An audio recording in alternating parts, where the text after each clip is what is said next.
تحریک انصاف اس کے اوپر وقتی طور پہ ایک بڑا ریلیف سمجھتی ہے, اور ایک دو دفعہ ایسا ہوا جیسے بینچ تبدیل ہوا اور نتائج بہت ڈیفرنٹ ہوئے. آپ کو یاد ہوگا جب انٹرا کورٹ اپیل کے اندر توشہ خانہ کا معاملہ گیا اور وہاں پہ بھی, اور پھر سائفر کے اندر جس سائفر کیس کو عامر فاروق صاحب نے جیل ٹرائل کو ٹھیک قرار دے دیا تھا, وہ جب انٹرا کورٹ اپیل کے اندر گیا تو وہاں پہ جج کی تقرری کے اوپر بھی سوالات اٹھے, جیل ٹرائل کے اوپر بھی سوالات اٹھے, اور تمام تر جو پروسیس تھا ایون فرد جرم تک کی تمام کارروائی کو اڑا دیا گیا, اور اس کے بعد دوبارہ وہ سارا پروسیس مکمل کیا گیا. تو اب ظاہر ہے تحریک انصاف کی سمجھتی ہے کہ ہمیں آپ سے انصاف کی امید نہیں ہے, تو آج ایک نیا بینچ بنا ہے, وہ بھی سنگل رکنی بینچ ہے, اور اس میں عامر فاروق صاحب نہیں ہے.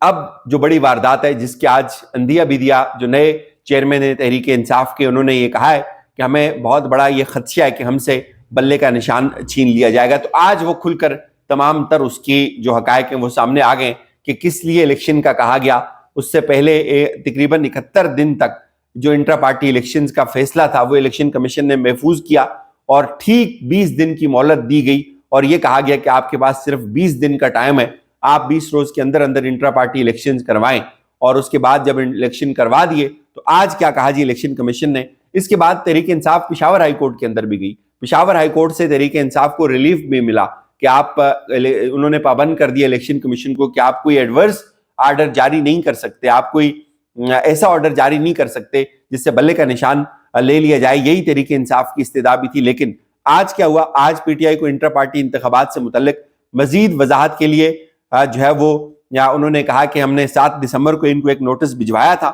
اور 8 دسمبر کو جواب جمع کروایا گیا, جس کے اوپر الیکشن کمیشن نے پی ٹی آئی کا جو جواب تھا اس کے اوپر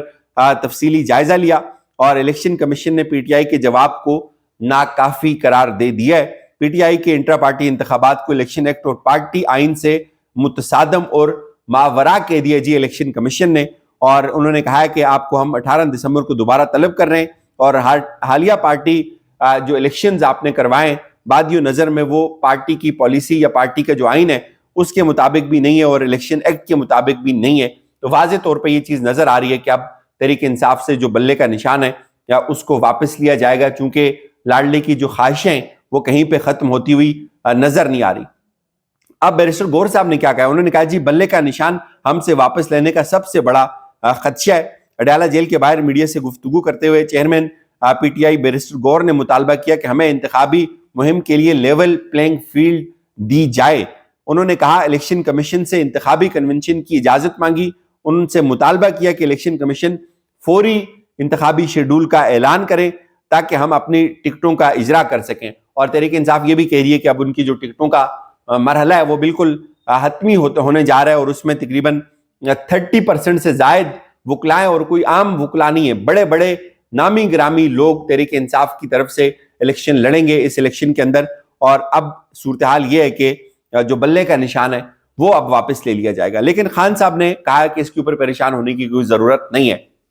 نواز شریف کی یہ ضرور خواہش ہے کہ 175 سیاسی جماعتوں میں سے ملک کی سب سے بڑی سیاسی جماعت کا انٹرا پارٹی الیکشن کا لدم ہو رہا ہے,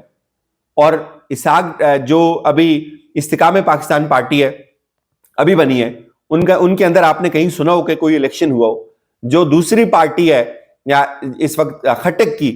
اس کے اندر آپ نے سنا ہو کوئی الیکشن ہوا ہو. باقی پارٹیوں کو تو چھوڑ دیں, یہ جو پارٹیاں ابھی جن کو جو بڑی لاڈلی ہیں, جو بڑی چاہ اور مان کے ساتھ بنائی ہوئی ہیں, یہاں بھی الیکشن نہیں ہوئے. یہاں الیکشن کمیشن کے پر جلتے ہیں, اور یہاں ان کے اوپر کوئی سوال نہیں ہوتا, اور ملک کی سب سے بڑی جو پارٹی ہے اس کا انٹرا پارٹی الیکشن کا لدم کر کے. اور اب تو خبر یہ بھی آ رہی ہے کہ جو خان صاحب کی حکمت عملی تھی کہ یہ بلے کا نشان لے لیں گے, لیکن ہم اپنے امیدواروں کو فیلڈ کریں گے میدان کے اندر, اور یہ پوری قوم کو یہ بات بتائی جائے گی کہ کون امیدوار ہے عمران خان صاحب کا. اب اس چیز کا بھی کاؤنٹر نکالا ہے کہ جو لوگ اس وقت روپوش ہیں